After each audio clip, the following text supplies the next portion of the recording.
ఆంధ్ర తెలంగాణలో తక్కువ ఫీజులతో high quality results ఇస్తున్న ఏకైక సంస్థ తిరుమల్ ఐఏఎస్ ఇన్స్టిట్యూట్. వారిద్దరూ స్నేహితులు బాగా చదివి ఉన్నత స్థాయికి చేరి తల్లిదండ్రులను బాగా చూసుకోవాలనేది వారి ఆశ. ఆ రోజు కోసం ఎదురు చూస్తూ ఉన్నారు.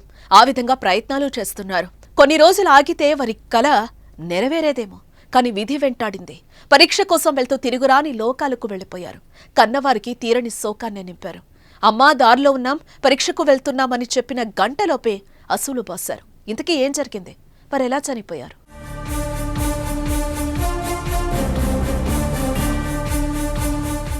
తుని మండలం ఎర్రకోనేరు సమీపంలో హైవేపై జరిగిన రోడ్డు ప్రమాదం కన్నీరు పెట్టిస్తోంది.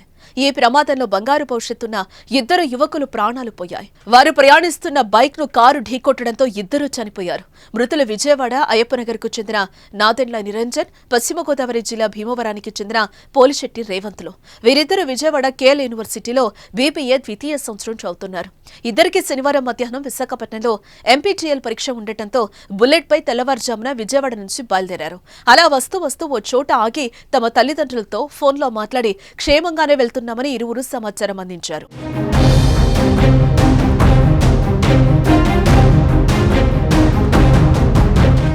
కాకినాడ జిల్లా తుని రూరల్ ఎర్రకోనేరు వచ్చేసరికి విశాఖపట్నం వెళ్తున్న కారు వీళ్ల బుల్లెట్ ను వేగంగా ఢీకొట్టింది. దీంతో బైక్ పై నుంచి ఎగిరిపడి రోడ్డుపై పడ్డారు. హెల్మెట్ ఉన్నప్పటికీ తీవ్రంగా గాయపడ్డారు.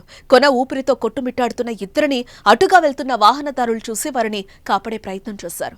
తుని రూరల్ పోలీసులకు సమాచారం ఇవ్వగా ఇద్దరిని స్థానికంగా తుని ఏరియా ఆసుపత్రికి తరలించారు. తీవ్ర గాయాల పాలైన నాదెండ్ల నిరంజన్ ఆసుపత్రికి వెళ్లేసరికి మృతి చెందాడు. మరో యువకుడు పోలిశెట్టి రేవంత్ కూడా తీవ్రంగా గాయపడగా మెరుగైన వైద్యం కోసం కాకినాడ జీజీహెచ్కు తరలించారు. కానీ వైద్యులు చేసిన ప్రయత్నాలు ఫలించకపోవడంతో స్నేహితుడి వెంటే ఈ లోకాన్ని విడిచి వెళ్లిపోయాడు.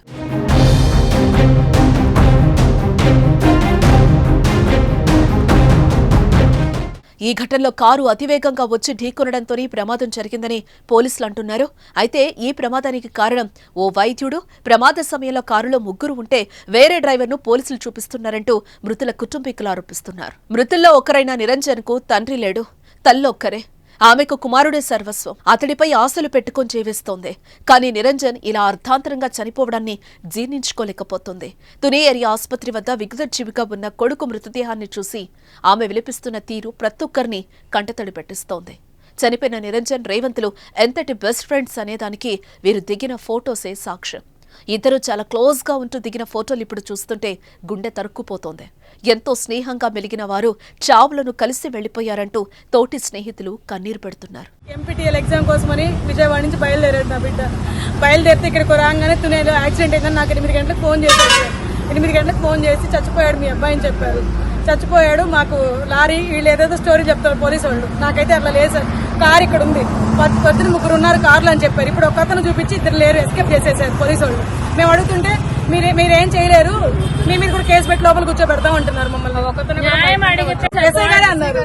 ఒకతను కూడా బయట నుండే వచ్చాడండి. ఆ ఒకతను బయట నుంచి వచ్చాడు సార్. మాకు ఇక్కడ చాలా కేర్లెస్ గా చూస్తున్నారు మమ్మల్ని. మేము ఊరు నుంచి ఇక్కడికి వచ్చాము. మాకు ఎటువంటి న్యాయం చేయట్లేదు వీళ్ళు. అడుగుతుంటే ఏం చేసుకుంటారు చేసుకోండి అంటున్నారు సార్. అది నా కొడుకు 19 ఏళ్ళు సార్. నాకు వాడే జీవనాధారం. రేపు అడుగు చదువుకుంటే వాడు నేనేదో కష్టపడి నన్ను చూస్తాడు అనుకున్నాను సార్. అసలు ఎవరి పేరు కూడా తెలిసింది సార్. ఆ డాక్టర్ గారు డ్రైవ్ చేశాడని మా డౌట్ సార్. ఖచ్చితంగా ఆ డాక్టర్ గారి ప్లేస్ లో ఒక డ్రైవర్ ని పెట్టి ఆ డ్రైవర్ ను కూడా మార్నింగ్ యాక్సిడెంట్ జరిగితే ఇప్పుడు పెళ్లి కొట్లకు రెడీ అయ్యి ఇప్పుడు వచ్చాడు సార్ అతను. మమ్మల్ని న్యాయం అడిగితే మేము అదే డాక్టర్ ఇంటికి వెళ్లి బాడీని తీసుకెళ్లి న్యాయం అడుగుతాం మేము అని అంటే, ఆ ఫ్యామిలీకి న్యాయం చేయండి అని అంటే ఇదే పోలీస్ స్టేషన్ ఎస్ఐ గారు వచ్చి మీ మీద కేసులు అయితే మిమ్మల్ని అరెస్ట్ చేయాల్సి వస్తుంది అన్నారు సార్. ఇద్దరు 2 నిండు ప్రాణాలు పోయినాయి సార్. ఆ 2 నిండు ప్రాణాలకు విలువ యాక్సిడెంట్ చేసిన న్యాయం అడిగే వాళ్ళు మమ్మల్ని అరెస్ట్ చేస్తారు. ఎంతవరకు న్యాయం సార్ ఇది?